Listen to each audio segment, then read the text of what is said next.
सुप्रभातम प्रिय विद्यार्थियों, आप सभी का तर्क संग्रह की कक्षा में स्वागत है। जैसा कि आपको विदित है, कोटा विश्वविद्यालय के बीए अंतिम वर्ष में तर्क संग्रह ग्रंथ को रखा गया है और तर्क संग्रह ग्रंथ के बारे में हमने हमने पूर्व कक्षा ली थी, जिसमें हमने देखा कि अन्नम भट्ट जी के द्वारा लिखा गया तर्क संग्रह न्याय वैशेषिक दर्शन के साथ इसका संबंध है। यह एक दार्शनिक ग्रंथ है।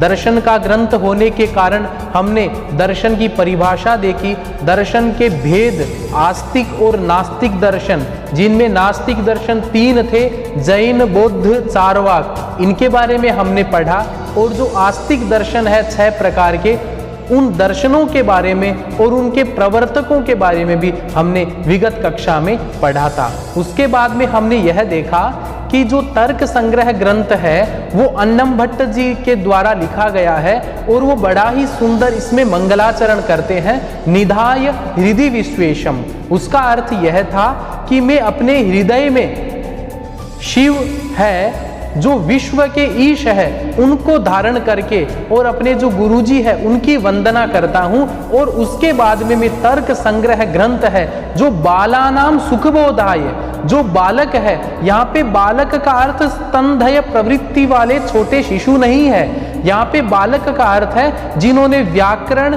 काव्य कोश पढ़ लिए हैं, ऐसे जो बालक है और न्याय दर्शन को पढ़ना चाहते हैं, न्याय के शास्त्रों को जो पढ़ना चाहते हैं, उनके लिए मैं बिल्कुल ही छोटा रूप तर्क संग्रह लिख रहा हूं। उसके बाद में हमने देखा तर्क संग्रह में तर्क का अर्थ है पदार्थ। तर्क्यन्ते के तर्क्यन्ते पदार्थाः तर्क्यन्ते तेषां संग्रह तर्क संग्रह। समझ में आ गया? तो तर्क का अर्थ क्या था?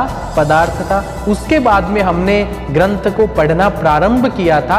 हमने देखा कि पहला इसमें आता है पदार्थ। पदार्थ किसको बोलते हैं? पदजन्य प्रतीति विषयत्वम पदार्थत्वम।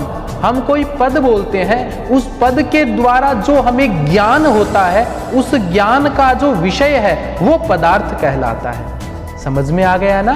संसार में बहुत सारे पदार्थ हैं, उन सभी पदार्थों को तर्क संग्रह में 7 प्रकार से बांट दिया गया था। यह हमने पढ़ा था विगत कक्षा में। इसकी आपको विस्तृत जानकारी लेना हो तो आप पूर्व की कक्षा में जाइए और वहां पे आप पढ़िए, आपको बहुत ही अच्छा ज्ञान और इसकी पृष्ठभूमि के बारे में भी आपको पता चल जाएगा। अस्तु, आज हम सभी तर्क संग्रह की आगे इसका प्रवर्तन करते हैं कि आगे क्या आता है। अब देखिएगा, मैंने आपको कहा था कि पदार्थ के 7 भेद होते हैं, ठीक है? और भाई हमें कोई भी पद बोलते हैं, जैसे मैंने बोला कुर्सी, कुर्सी पद बोलने से मेरे मस्तिष्क में कुर्सी बनी हुई मेरे मस्तिष्क में आई। अब वो जो ज्ञान है उसका विषय क्या है? जो हकीकत में जो कुर्सी है, वास्तव में कुर्सी है, वही मेरे पद का जो मस्तिष्क में ज्ञान है उसका विषय तो वही हुआ ना। तो वो जितने पदार्थ है ना संसार में, उनको 7 प्रकार से बांट दिया गया। ये मैंने आपको बताया था ना। अब वो 7 कौन कौन से प्रकार है, इसमें देखो सारणी में आपको अच्छे से समझ में आएगा। पहला भेद है पदार्थ का द्रव्य, दूसरा है गुण, तीसरा है कर्म, चौथा है सामान्य, 5वां है विशेष, 6ठा है समवाय, 7वां है अभाव। संसार के सभी पदार्थ इन 7 विभागों के अंतर्गत है। इन 7 के अतिरिक्त इस दुनिया में ऐसा कोई सा भी पदार्थ नहीं है जो इन 7 में अंतर्भावित न हो। तो देखो बड़ा मजा आएगा। 7 पदार्थों को जान लो, पूरे संसार के पदार्थों के बारे में आप जान पाओगे, ठीक है? चलो, पहला इसका भेद है, ठीक है? पहले भेद का नाम है द्रव्य। देखो, आप देखो, ये आपके सामने लिखा हुआ है। क्या लिखा हुआ है? द्रव्य लिखा हुआ है। इसको मैं आपको समझाता हूं, ठीक है? द्रव्य के आगे 9 लिखा हुआ है। इसका मतलब क्या होता है? द्रव्य 9 प्रकार के होते हैं, ठीक है? अब एक दर्शन की परिभाषा में आपको बताऊं, एक शब्द है दार्शनिक, उसका अर्थ है लक्षण। आपने देखा होगा ना, इस सूत्र का लक्षण क्या है? तो लक्षण की बहुत ही अच्छी परिभाषा बता रखी है कि लक्ष्य शब्द का अर्थ क्या होता है? टारगेट, वो जिसके द्वारा साधा जाए उसको लक्षण कहते हैं। ठीक है, किसी भी पदार्थ का हमें जब लक्षण बताना होता है तो उसमें 3 प्रकार के दोष नहीं होने चाहिए। पहला दोष नहीं होना चाहिए अव्याप्ति, दूसरा अतिव्याप्ति, तीसरा असंभव रूप। ये 3 प्रकार के दोष जहां पर नहीं हो, आप इसको समझ लेना, जहां पे ये 3 प्रकार के दोष नहीं हो उसको कहा जाता है लक्षण। समझ में आ गया ना? अब जैसे गाय का लक्षण क्या है, आपको ऐसा वाक्य बताना है जिस वाक्य को सुनकर गाय को नहीं जानने वाला व्यक्ति भी जान जाए कि यह गाय है। उसमें 3 प्रकार के दोष नहीं होने चाहिए। पहला इसमें क्या है कि जैसे एक गाय का लक्षण है गोहो सासनादिमत्वम, उसको गाय कहते हैं। सासना कहते हैं गाय के जो ऊपर कुबड़ होती है वो, वहां से लेकर के इसको कहा जाता है सासना। ठीक है, तो गोहो सासनादिमत्वम, जिसके सासना हो उसको गाय कहा जाता है, ये लक्षण कह दिया। चलो अब मान लो ये जो लक्षण है ना, इसमें 3 प्रकार के दोष नहीं है। कैसे? मान लो यहां पे ये कह देते गोहो कपिलत्वम, जो भूरी है वो गाय है, ऐसा मान लो कह देते, क्या वो लक्षण सही हो पाता? क्या नहीं हो पाता। क्यों नहीं हो पाता? कि भूरी तो भैंस भी हो सकती है, भूरी तो गाय से इतर अन्य पशु भी कपिल हो सकते हैं, इसलिए अति इसमें कौन सा दोष होगा? अव्याप्ति। अव्याप्ति का मतलब क्या हो गया? एक देश में उसका अभाव। ठीक है ना, तो अव्याप्ति दोष नहीं होना चाहिए। अतिव्याप्ति, अतिव्याप्ति का अर्थ क्या होता है? जो अलक्ष्य, हमारा जो अर्थ नहीं है वो दूसरे में भी रहे, उसको कहा जाता है अतिव्याप्ति दोष, वो भी नहीं होना चाहिए। मान लो यह कह दिया गोहो श्रृंगत्वम, जिस जिसके सींग है उसको गाय कहते हैं, तो सींग तो आप भैंस के भी देखेंगे, तो भैंस को देख करके आप बोलोगे हाँ उन्होंने बताया था जिस जिसके सींग होते हैं वो गाय होती है, तो आप भैंस को भी गाय कह दोगे। इसलिए इसमें अतिव्याप्ति दोष भी नहीं होना चाहिए। तीसरा दोष है असंभव, जो चीज संभव नहीं है ऐसा भी लक्षण में नहीं होना चाहिए। जैसे कह दिया गोहो एक सफलत्वम, सफल बोलते हैं खुर को, जिसके एक खुर हो उसको गाय कहते हैं, ऐसा प्राणी आपको मिलेगा ही नहीं। तो लक्षण कहा जाता है जिसमें अव्याप्ति, अतिव्याप्ति, असंभव रूप दोष जिसमें नहीं हो उसको कहा जाता है लक्षण। समझ में आ गया ना आपके? ये तो मैंने आपको बताया था। अब देखो मैं आपको ये जो द्रव्य है ना, इसका लक्षण क्या बता रखा है, देखो ये है द्रव्यत्व जातिमत्वम। पहला इसमें द्रव्य की परिभाषा क्या बता दी? द्रव्यत्व, जिसमें द्रव्यत्व जाति रहे उसको क्या बोलते हैं? द्रव्य बोलते हैं। समवायी कारणम, और वह किसी पदार्थ का क्या हो? समवायी कारण हो, उसको द्रव्य कहा जाता है। ये जो लक्षण है ना मैंने आपको बताया है, यह आगे और आपको स्पष्ट करूंगा अच्छे से। जैसे आपको एक उदाहरण बताता हूं कि जैसे कपड़ा होता है, ये जो समवायी करण लिख रखा है ना, इसका आपको उदाहरण बताता हूं। जैसे कोई भी कपड़ा होता है, कपड़े में कई कारण हो सकते हैं, पर जो प्रमुख कारण है वो है धागा। धागे के बिना कपड़ा नहीं बन सकता। किसी कपड़े में से धागा निकाल दो, क्या बचेगा? कुछ नहीं बचेगा, क्योंकि यह जो शर्ट है वो धागों से बना है।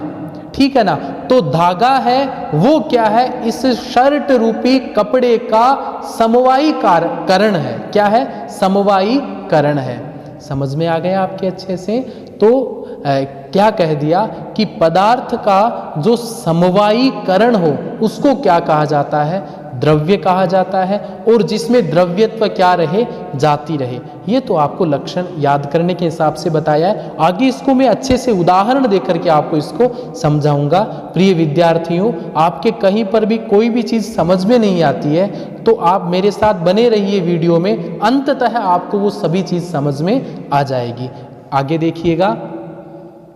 अब इसमें यह इसका अर्थ हो गया जिसमें द्रव्यत्व जाति रहे, जो किसी कार्य का समवायी कारण हो उसको कहा जाता है, क्या कहा जाता है? उसको द्रव्य कहा जाता है। अब आपकी किताब में पंक्ति लिखी हुई है तत्र, आगे आप देखोगे ना, इस मंगलाचरण के बाद में वहां पे पहली जो पंक्ति है वो क्या है? तत्र द्रव्याणि पृथिव्यपतेजो वायवाकाश कालादि गात्म मनांसी नवैव, ऐसी पंक्ति लिख रखी है। यह आपकी परीक्षा में पूछ सकते हैं कि इसका अर्थ क्या होता है, तो मैं आपको बता दूं। यहाँ पे जो तत्र पद लिख रखा है उसका अर्थ होता है सप्त पदार्थ मध्य, जो 7 पदार्थ होते हैं ना उनमें, तत्र का अर्थ क्या होता है?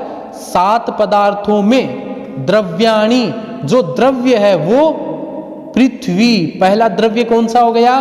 पृथ्वी, दूसरा अप, तीसरा तेज, चौथा वायु, पांचवा आकाश, छठा काल, उसके बाद में दिक्, उसके बाद में आत्म, उसके बाद में 9वां होता है मन। इस प्रकार से 9 प्रकार के द्रव्य होते हैं। इसमें देखो क्या कह रखा है, संधि कर रखी है, पृथ्वी अप यण संधि हो गई, पृथ्वी व्यप लिख दिया, ठीक है ना। तो आपको पता होना चाहिए इसमें 9 द्रव्यों के बारे में यहाँ पे चर्चा की गई है। अब देखो इसके अंत में लिखा हुआ है नवैव, ये जो पंक्ति है ना इसकी मैं आपको बताता हूं। यहाँ पे नव प्लस एव वृद्धि संधि हो रखी है, ठीक है ना।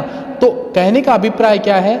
नव एव अधिक का निषेध नव की ही निश्चितता का बोध होता है। यहाँ पे नव ऐसा ही कह देते, एव क्यों लिखा? तो देखो एव है ना, एव का अर्थ होता है अधिक का निषेध। इनके अधिक, ये जो 9 द्रव्य है ना, इन 9 द्रव्यों से ज्यादा द्रव्य नहीं है, इसका निषेध। उसके बाद में दूसरा क्या है? निश्चितता। एव शब्द के 2 अर्थ होते हैं, एक तो अधिक का निषेध, दूसरा होता है निश्चित। तो अधिक का मतलब क्या है? ये 9 ही द्रव्य होते हैं, इन 9 के अतिरिक्त, 9 के अधिक कोई भी द्रव्य नहीं है। एव का अर्थ निश्चित, अर्थात ये 9 ही द्रव्य होते हैं। समझ में आ गया? आपको परीक्षा में प्रश्न आ जाए ना कति द्रव्याणि, तो आप क्या लिखोगे?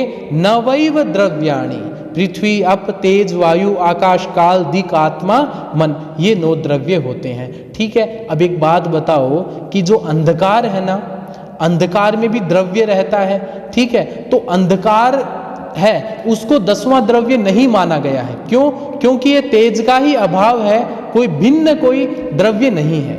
समझ में आ गया ना आपके अच्छे से? कहने का अभिप्राय क्या है कि जो द्रव्य है वो 9 ही होते हैं, 10वां द्रव्य अंधकार को हम नहीं मान सकते, क्योंकि वो भी कहीं ना कहीं क्या है? तेज का अभाव ही है। इस प्रकार से हमने पदार्थ की परिभाषा देखी और उसके बाद में 9 द्रव्यों के बारे में भी हमने पढ़ा।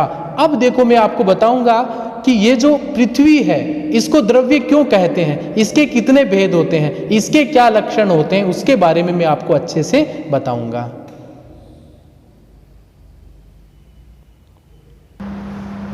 इस प्रकार से हमने यह देखा कि कितने प्रकार के द्रव्य होते हैं और उन द्रव्यों के कौन कौन से द्रव्य होते हैं जिनमें क्या क्या उनका लक्षण होता है। अब हम सभी यह देखेंगे कि वो जो द्रव्य है पृथ्वी अप तेज आदि, उनके क्या क्या लक्षण होते हैं, उनको क्यों द्रव्य कहते हैं। अस्तु, अब देखिएगा आपका पहला जो द्रव्य आता है उसका नाम है पृथ्वी। पहले द्रव्य का नाम क्या है? पृथ्वी। समझ में आ गया? इसका लक्षण क्या है? इसका लक्षण है तत्र गंधवती पृथ्वी। तत्र लिख रखा है यहाँ पे, तो यहाँ पे तत्र का, आपकी किताब में तत्र लिखा हुआ है, उसमें तत्र का अर्थ है कि 9 द्रव्यों में से, नवद्रव्येषु तत्र। समझ में आ गया? तो 9 द्रव्यों में गंधवती, जो गंध से युक्ता है, जिसमें गंध है, उसको कहते हैं पृथ्वी। समझ में आ गया? अब यह जो लक्षण है तत्र गंधवती पृथ्वी, यह अव्याप्ति, अतिव्याप्ति, असंभव रूप, इन तीनों दोषों से ये क्या है? अलग है। इसलिए इसको कहा जाता है लक्षण, और यह लक्षण इस प्रकार से है। अब देखो पृथ्वी को द्रव्य क्यों माना जाता है? क्योंकि इसमें द्रव्यत्व जाति है, और द्रव्यत्व जाति होने के कारण, और इसमें जो गंध है वो इसका क्या है? गुण है, ठीक है। तो द्रव्यत्व जाति होने के कारण पृथ्वी को क्या कहा जाता है? द्रव्य कहा जाता है। समझ में आ गया? उसके बाद में कहा जाता है द्विविधा। पृथ्वी कितनी प्रकार की होती है? 2 प्रकार की होती है। पहली होती है नित्या, दूसरी होती है अनित्या। देखो, पहले तो इसका अर्थ बता दिया, जिसमें गंध हो उसको कहा जाता है पृथ्वी। ठीक है, अब इसके 2 भेद, द्विविध भेदों के बारे में बताया है। नित्या, पहला भेद होता है नित्या। अब नित्य किसको बोलते हैं? ध्वंस भिन्नत्वे सति ध्वंस अप्रतियोगित्वम। ध्वंस का मतलब क्या होता है? नाश होना। तो जिसका नाश नहीं हो उसको कहा जाता है नित्या। समझ में आ गया? और अनित्या, अनित्या में क्या होता है? नाश होता रहता है। तो पृथ्वी के रूप में विद्यमान समस्त तत्व जिनका नाश हो जाता है उनको कहा जाता है अनित्या, और जिनका नाश होता नहीं है, रेगुलर रहते हैं, वो कहलाते हैं नित्या। समझ में आ गया? अब देखो, आपको बात बताता हूं कि आपको पता है ना, परमाणु किसी भी पदार्थ का सबसे सूक्ष्मतम पदार्थ उसको कहा जाता, जिसके टुकड़े न किए जाए, जिसको विभाजित नहीं किया जाए, उसको क्या बोलते हैं? परमाणु बोलते हैं ना। आज की आधुनिक साइंस में भी इसको माना जाता है। तो पृथ्वी का जो सबसे सूक्ष्मतम जो कण है, जिसको विभाजित नहीं किया जा सकता, वो कहलाता है नित्य। तो इस प्रकार से पृथ्वी क्या हो गई? नित्या हो गई, क्योंकि परमाणु तो वही के वही रहते हैं। और अनित्या, अनित्या का मतलब क्या? जो बदलते रहते हैं, जिनका नाश होता रहता है। कार्य रूपा, जो पृथ्वी से जो कार्य होते हैं वो पुनस्त्रिविधा। अब वो जो अनित्य रूप में 3 प्रकार के भेद होते हैं। एक तो हमारा शरीर, देखो शरीर होता है ना, वो भी पृथ्वी का ही है। आपको पता है ना, हमारे शरीर में धातुएं भी रहती है, और कुल मिला के बात है कि पृथ्वी से ही हमारे शरीर का निर्माण होता रहता है। पृथ्वी में विटामिन्स, प्रोटीन्स, जितनी चीज़ें होती हैं वो पृथ्वी से हमें मिलती रहती है। तो हमारा शरीर क्या है? एक प्रकार की पृथ्वी का ही अंश है। ठीक है, परंतु कौन सा है? अनित्य है। अर्थात ये शरीर नष्ट होता रहता है, नया शरीर बनता रहता है।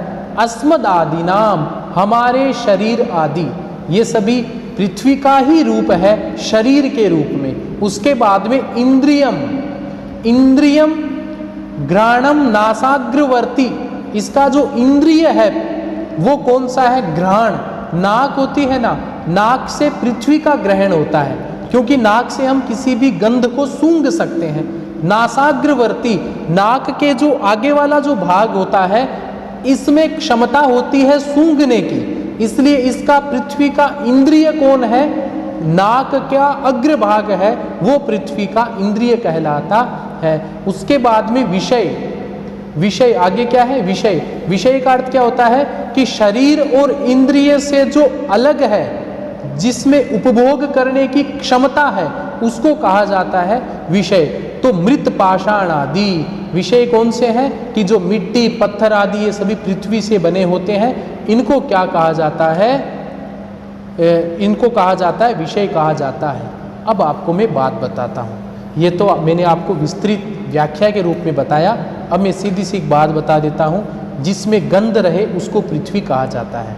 ठीक है, जैसे बारिश के दिनों में होता है ना, आपने देखा होगा कि जो ही प्रथम बारिश की बूंदें इस पृथ्वी पे गिरती है तो गंध आती है। क्या वो गंध किसी ने उसमें अंदर डाली क्या?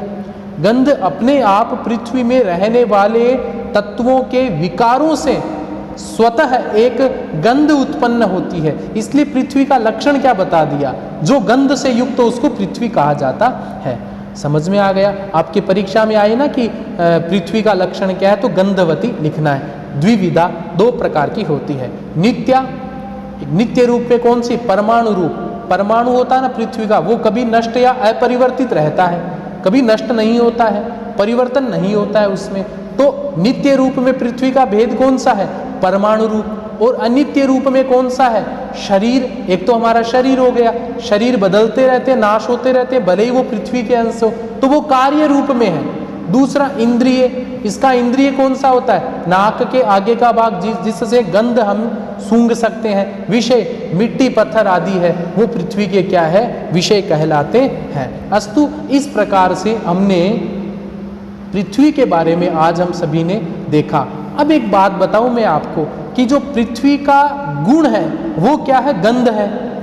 तो गुण किसको बोलते हैं? तो देखो गुण की क्या परिभाषा है, बता रखी है। गुण केवल द्रव्य मात्र में रहते हैं। ये जो 9 द्रव्य है ना, प्रत्येक द्रव्य में कोई न कोई गुण होता है। जैसे पृथ्वी का गुण क्या हुआ, गंध है, ठीक है, क्वालिटी क्या है उसका, गंध है। पानी का ठंडा रहना, हवा का स्पर्श होना, ये सभी क्या है, द्रव्य मात्र। सभी द्रव्यों में गुण रहते हैं और किसी पदार्थ में नहीं रहते हैं। पदार्थ में नहीं रहते, ये रहते हैं केवल द्रव्यों में, ठीक है। गुण में भी गुण नहीं रहते, ये ध्यान रखना। द्रव्य में गुण रह सकते हैं पर गुण में कोई गुण नहीं रह सकता। समझ में आ गया? अब गंध है, ठीक है, गंध स्वयं गुण है। अब गंध का गुण क्या होता है, वो तो स्वयं गंध ही है। इसलिए कहा है गुणे गुणान अंगीकरणात्, है ना। गुण में भी गुण नहीं रहते हैं। तो कुल मिला के बात क्या है, गुण किसमें रहता है, ये जो 9 द्रव्य रहते हैं, इन प्रत्येक द्रव्य का एक एक क्या रहता है, गुण रहता है। समझ में आ गया? अब गुण की क्या परिभाषा बता रही है, द्रव्य कर्म भिन्नत्वे। जो द्रव्य में कर्म भिन्नत्वे, द्रव्य से भिन्न है, कर्म से भिन्न है, उसको क्या बोलते हैं, गुण बोलते हैं। जो सामान्य होता है ना, वो द्रव्य और कर्म दोनों से अलग होता है।